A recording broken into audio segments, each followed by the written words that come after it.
ఇది ఏలూరులో రామాలయం దగ్గర అంటారు. ఈ రామాలయం స్ట్రీట్లో మ్యాక్సిమం సాటర్డే, మండే ఈ ఎప్పుడైతే ఒక్క పొద్దులు ఉంటారో వాళ్ళందరూ ఈ ఏరియాకి వచ్చి ఈ రోడ్ సైడ్ హోటల్స్లో చక్కగా టిఫిన్లు అవి తినేసి మంచి మంచి కాఫీ, టీ అది ఆస్వాదించి ఒక్క పొద్దులు ఉంటారు. సో అదే దాంట్లో మనకి ఇక్కడ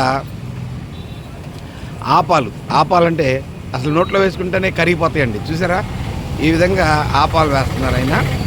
ఆపాలు పిండి అది ఇంగ్రీడియంట్స్ మనకి తెలియదు, తర్వాత అడిగి తెలుసుకుందాము. ఇదిగో చూసారా, గారెలు వేస్తున్నారు. గారెలు తర్వాత ఇదిగో ఇడ్లీ కూడా వేస్తారు. అట్లాగే మైసూర్ బజ్జీ, స్ట్రీట్ ఫుడ్ అంటాం కానీ చాలా బాగుంటుందండి. వీళ్ళు ఎంత కష్టపడితే మరి ఈ టైంకి ఇవన్నీ తయారు చేసుకొని ఇక్కడికి వచ్చి 3-4 రకాల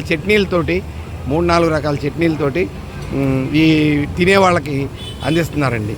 చూడండి ఎన్ని విధాలుగా చట్నీలు ఉన్నాయో. నాన్న, నువ్వు ఎంతకాలం నుంచి వస్తున్నావు ఈ టిఫిన్కి సుమారుగా? అవునా, బాగుంటుందా? టేస్ట్ బాగుందా? మీరు ఎంతకాలం నుంచి? 3 నుంచి. బాగుందా టిఫిన్? బాగుందా? టేస్టీగా ఉందా? అచ్చా, ఓకే. ఏమండి, ఎంతకాలం అవుతుంది మీరు ఈ టిఫిన్ సెంటర్ పెట్టి? 8 సంవత్సరాలు. ఈ ప్లాన్ మీద మీ భార్యదా? ఆవిడదే. ఆవిడ పేరేంటి? నాగలక్ష్మి. మీ పేరు? సాంబశివరావు. మీకు ఎంతమంది పిల్లలు? 2. మీకు ఈ పనిలో వాళ్ళు సహాయపడే వాళ్ళు ఎవరు? ఆయన పేరేంటి? ఏమండి, మీ పేరేంటి బాబు? విజయ్. మీకు మీ తండ్రి గారితో కలిసి పనిచేయాలని ఎందుకు అనిపించింది? చెప్పండి. మీరు వేరే ఉద్యోగం ఏదో చేస్తున్నారు కదా, మీ ఒంటి మీద షర్టు చూస్తే ఏదో వేరేదేదో చేస్తున్నట్టుగా తెలుస్తుంది. అయినా సరే మీ నాన్నగారికి ఈ టైంలో వచ్చి సహాయపడతారు. ఏమండి, మీ పేరేమన్నారు? విజయ్. Very good. అమ్మ, మీరు ఎంతకాలంగా పనిచేస్తున్నారు? 5 సంవత్సరాల నుంచి పనిచేస్తున్నారు. బాగుందమ్మా, వర్క్ బాగుంటుందా? వర్క్లో మీరు ఎంజాయ్ చేస్తారా? హ్యాపీయా? ఓకే అమ్మా. అమ్మ, మీరు ఈ టిఫిన్ సెంటర్కి ఓనర్ కదా, మీ ఎంతకాలం అవుతుందమ్మా ఈ టిఫిన్ సెంటర్ పెట్టి? 8 సంవత్సరాలు అవుతుంది. చాలా రుచిగా ఉన్నాయి, నేను కూడా తిన్నాను, చాలా బాగుంది. ఈ విధంగా మీరు ప్రజలకి అదే ఒక్క పొద్దులు ఉండే వాళ్ళకి చక్కగా భోజనాలు టిఫిన్ ఇవన్నీ అందిస్తున్నారు. అదృష్టంగా భావిస్తున్నాం మేము అందరం. అమ్మ, నువ్వు ఎంతకాలం నుంచి పనిచేస్తున్నావు అమ్మా? 8 ఏళ్ళ నుంచి పనిచేస్తున్నావు. అబ్బా, వెరీ గుడ్. ఆయన ఫస్ట్ నుంచి మీరు 8 సంవత్సరాల నుంచి పనిచేస్తున్నారు.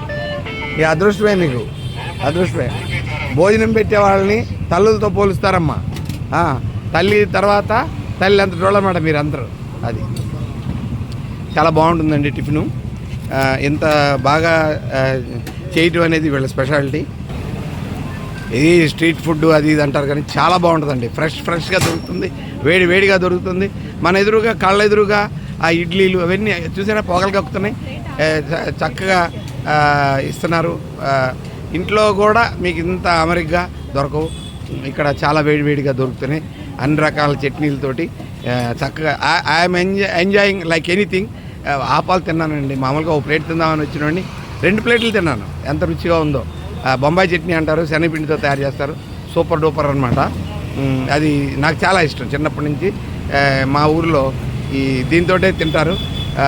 పులి బొంగరాలని చెప్పేసి ఈవినింగ్ టైము పచ్చిమిరకాయ, తర్వాత అల్లము, ఉల్లిపాయలు కట్ చేసి ఆ పులి బొంగరాలలో వేస్తారు. అంటే అట్లలోనే పైన కొద్దిగా పులుపు ఉంటుంది, మంచి టేస్ట్ ఉంటుందండి. నేను నా చిన్నప్పటి రోజులు గుర్తొస్తే నోటమని నీళ్ళు వచ్చేస్తున్నాయి. I'm very happy with this hotel, street hotel, but it is very tasty. ఇది హలో టిఫిన్ సెంటర్ అంటండి. హలో టిఫిన్ సెంటర్ అది. ఏమండి, ఇది ఏలూరు రామాలయం దగ్గరలో ఉంది అండి. ఏ ప్లేట్ అయినా ఏది అయినా సరే 20 రూపాయలే. చాలా చౌకగా, రుచిగా, శుచిగా చాలా బాగుంటుందండి. You can enjoy the food in the evening it self. Okay, thank you very much. నా ఛానల్ని సబ్స్క్రైబ్ చేయండి. అట్లాగే ఇట్లాంటి స్టోరీస్ ఇస్తాను మీకు, షేర్ కూడా చేస్తూ ఉండండి. సబ్స్క్రైబ్ చేసినందువల్ల మీకు డబ్బులు ఏం పోవండి, కాకపోతే నోటిఫికేషన్ వస్తుంది, పలానా స్టోరీ వచ్చింది ఇవాళ అని చెప్పేసి నోటిఫికేషన్ వస్తుంది. Thank you very much.